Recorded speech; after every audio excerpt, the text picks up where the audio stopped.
বিজয়, সাকিবুল হাসান কদিন আগেও রাজনীতিবিদ ছিলেন, মানে এখন তিনি রাজনীতিবিদ বলতে এখনো আছেন, তিনি আওয়ামী লীগের এমপি নন, এখন আওয়ামী লীগই নাই সরকারে।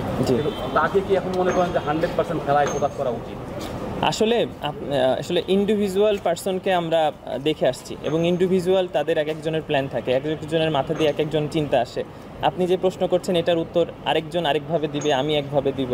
তো উনি কি চাচ্ছে, উনি কিভাবে এক্সিকিউশন করবে, কিভাবে আসলে খেলাটাকে চালাবে, কিভাবে রাজনীতিটা চালাবে, এটা একদমই ব্যক্তিগত তার বিষয়। আমরা আসলে ওনাকে যখন মাঠে পাবো তখন আমরা as a cricketer Shakib Al হাসানকে চাই, as a person to person চাই। তো আমি মনে করি যে সাকিব আল হাসান যখন ক্রিকেটে আসবে, ক্রিকেটের বড় ভাই হিসেবে আমরা চোখের সামনে দেখতে চাই। সাকিব আল হাসান ক্রিকেটার হওয়ার কারণেই কিন্তু তিনি এমপিও হয়েছেন, জনপ্রিয়তা তার সাধারণ মানুষ ভালোবাসে বলেই হচ্ছে কিন্তু তিনি আজকে এই পজিশনে এসেছেন।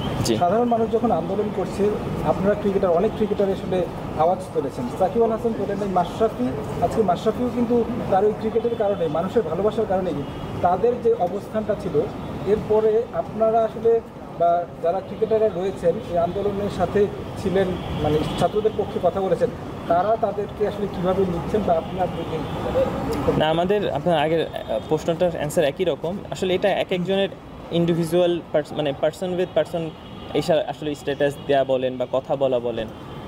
যেমন আমি কোমাটিক লাইফ লিড করেছি তাদের পরিবারকে নিয়ে, আমার পরিবারকে নিয়ে, আমার এত কাছের একটা ভাই। তো আমি আসলে ওকে নিয়েই আমার দিন পার হয়েছে, ওকে চিন্তা করে পার হয়েছে। তো আমি আসতে পারিনি ফ্যামিলিতে, ওদের বাসায় দেখার সুযোগ হচ্ছিল না, মানে আমার এরকম একটা লাইফ গেছে। আমি এই জন্য আমি ওকে নিয়ে পোস্ট করেছি এবং আমি চাইনি এরকম একটা অশান্তি তৈরি হোক। বাট আরেকজন অন্যভাবে চিন্তা করছে, হয়তো সে যেভাবে চিন্তা করবে সেটা আমি চিন্তা করব না। তা আমাদের এটা সবাই যখন কথা হয় তখন একই কথা হয়, তার ব্যক্তিগত লাইফ, সে কী করবে না করবে আসলে সে ভালো বলতে পারবে। তো অবশ্যই উনি যেটা ভালো মনে করেছেন সেটা করেছেন। আমার কাছে মনে হয় যে এটা একটা বড় আলোচনা হওয়াটা জরুরি। দুইজনের একজনের কথায় আসলে আমিও চেঞ্জেস চাই না। আমি চাই যে যদি আমার ইন্ডিভিজুয়ালি যদি বলেন যে একটা ওপিনিয়ন দেওয়ার কথা, তাহলে আমি বলবো যে একটা বড় ধরনের গ্রুপ মিলে, যেহেতু আমরা সবাই ক্রিকেট নিয়ে কাজ করি বা সবাই ক্রিকেট খেলছি, কেউ খেলেছে কেউ খেলবে, আমার মনে হয় একটা বড় ধরনের আলোচনা দরকার।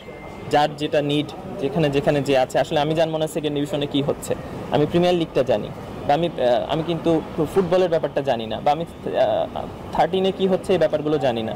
তা আমার মনে হয় ছোট থেকে বড় সবারই আসলে একটা দারুণ আলোচনা সম্ভব, যেখানে আমরা তুলে ধরতে পারবো যে আমাদের এটা প্রয়োজন। বাট এটা খুবই এখন এইরকম একটা সময়, আমি এখনই বলে ফেললাম এটা চেঞ্জেস কতটা আসবে আমি জানি না, বাট আমার মনে হয় একটা বড় আলোচনা দরকার চেঞ্জেস আসার জন্য।